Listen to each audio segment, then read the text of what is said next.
أهلا بيكم من جديد في تيشو توك. إيه الفرق بين شريحة الفيزيكولار نيوكليوس والدنس نيوكليوس؟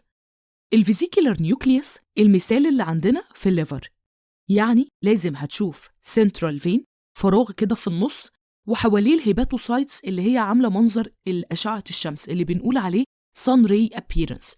كل شعاع من أشعة الشمس دول، كل هيباتيك كورد من دول باينة فيه واضحة وصريحة الأنوية الفيزيكولار بتاعة الهيباتوسايت. لما نشوف المنظر ده يبقى دي شريحة الفيزيكولار نيوكليوس. شريحة الدنس نيوكليوس دي متاخدة من بلاد فيلم، يعني مبدئياً الشريحة كلها من بره لونها أحمر. لما نيجي نبص بقى جوه الشريحة نفسها هنلاقي RBCs كتير، وفي النص هنبقى ظابطين على واحدة من السمول ليمفوسايتس اللي هي النيوكليوس بتاعتها بتبقى كبيرة وزرقاء، يعني في النص كأن في كورة زرقاء وسط الكور اللي لونها أحمر دي. شريحة النسلز جرانيولز أو بنقول عليها RER Spotty Distribution. هنشوف الأرضية كلها مصبوغة باللون البينك، وبرضو هنبقى مكبرين على شوية الخلايا، شوية النيورونز دول اللي هيبقى السيتوبلازم بتاعهم لونه بيزوفيليك علشان مليان نسلز جرانيولز. النيورونز دي بتبقى واخدة أشكال مختلفة زي المثلثات، زي النجوم، بيبقى مركزين عليها في الشريحة. مجرد ما تشوف المنظر ده تكتب على طول نسلز جرانيولز. بالنسبة لشريحة RER Localized Distribution دي عندكم قطاع من البنكرياس، يعني هتشوف البنكرياس عامل زي فصوص الرمان، متفصص كده فصوص كتير بينها فراغات. ممكن نبقى ظابطين لك على فص واحد منهم بس، هتشوف في الفص ده أسينوي كتير جدا مش قادر تعدهم. الأسينوي دي حدودها لونها أزرق وفي النص لونها أحمر. الأزرق ده اللي من تحت هو اللوكالايزد RER. هنشوف الأنوية راوندد برضو واضحة وصريحة في كل أسينوي، مترتبة كده هو راوندد على طرف الأسينوي، يبقى على طول دي هتبقى شريحة localized RER. بالنسبة لشريحة الجلايكوجين جرانيولز، شريحة الجلايكوجين جرانيولز برضو متاخدة من الليفر، يعني لازم هتشوف برضو سنترال فين وهيباتوسايتس عاملة sun ray appearance زي ما قلنا. بس احنا هنا في شريحة الجلايكوجين الشريحة مصبوغة بصبغة اسمها BAS.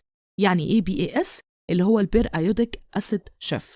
يعني الصبغة دي صبغالي بس الجلايكوجين جرانيولز، مش صبغة أنوية. يعني هنشوف بس جلايكوجين جرانيولز عاملة زي النقط، نقط كتير كده في كل الهيباتوسايتس ومفيش أنوية واضحة وصريحة. لون الBAS بيبقى مش لون بينك زي الHNDA، بيبقى لون مدي على فوشيا أو أحيانا ممكن يبقى لون موف. فمجرد ما تشوف الميكس ده كله شريحة ليفر لونها مش HNDA، في نفس الوقت مش باين فيها أنوية وكمان محببة اللي هو الحبوب بتاعة الجلايكوجين دي، يبقى على طول دي شريحة جلايكوجين جرانيولز BAS.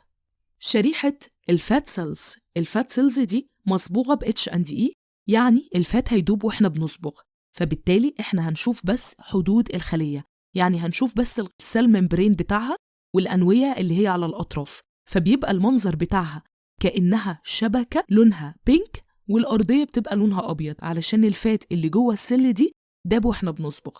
فأنا جاست شايفة بس الحدود بتاعة السيل ممبرين. يبقى لما تشوف شريحة عاملة زي الشبكة تحت الميكروسكوب يبقى على طول دي شريحة الفات سيلز.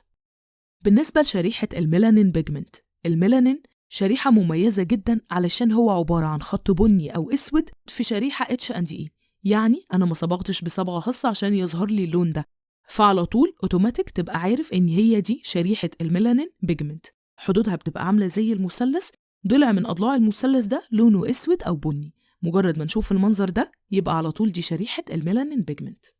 بالنسبة لشريحة البلاد فيلم هي شريحة الدنس نيوكليوس اللي احنا شفناها من شوية، يعني هنشوف شريحة من بره لونها أحمر كلها مليانة RBCs اللي هي الكور اللي لونها أحمر، وفي النص في كام خلية من الوايت BCs بالأنوية بتاعتهم المختلفة. ممكن نشوف إيزينوفيل بالنواة بتاعتها اللي هي البايلوب، ممكن نشوف نيوتروفيل بالنواة بتاعتها اللي هي المالتي لوب، ممكن نشوف برضو السمول ليمفوسايت اللي احنا قلنا عليها دنس نيوكليوس، وهكذا. مجرد ما شفنا الميكس ده يبقى على طول دي شريحة البلاد فيلم. شريحة البون مارو برضو من بره شريحة لونها أحمر، بس في شريحة البون مارو لازم هنبقى ظابطين ومركزين على خلية اسمها ميجا كاريوسايت. الميجا كاريوسايت خلية نواتها كبيرة، يعني بتشوف خلية كده لونها أحمر وفي النص فيها نواة لونها أزرق كبيرة. مجرد ما شفت الخلية دي يبقى على طول دي شريحة البون مارو. بالنسبة بقى للإبيثيليوم، لما نشوف فيلاي في الشريحة حاجة عاملة زي الصوابع دي متحددة بنواة واحدة مرصوصة رص كده جنب بعض، يبقى على طول دي من غير تفكير شريحة السمبل كولامنر إبيثيليوم. لكن لما نشوف شريحة فيها أنوية كتير فوق بعض، يبقى على طول دي شريحة النون كيراتينايزد ستراتيفايد سكويموس إبيثيليوم. بالنسبة للجلاندولار إبيثيليوم عندنا شريحة السيرس والميوكس والميكسد. الفرق ما بينهم بسيط جدا.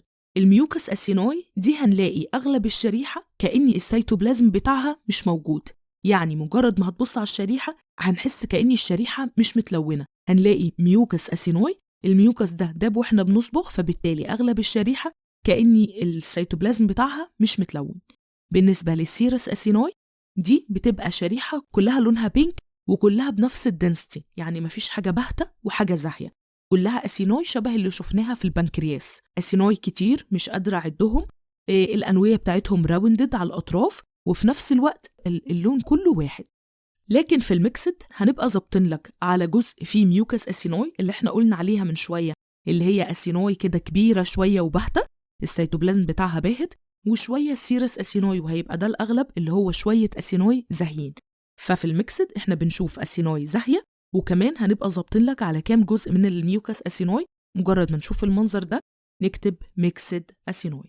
ما تنسوش لو استفدتوا من الفيديو تدوسوا لايك واعمل سبسكرايب للقناة لو عاوز تفهم الهيستولوجي.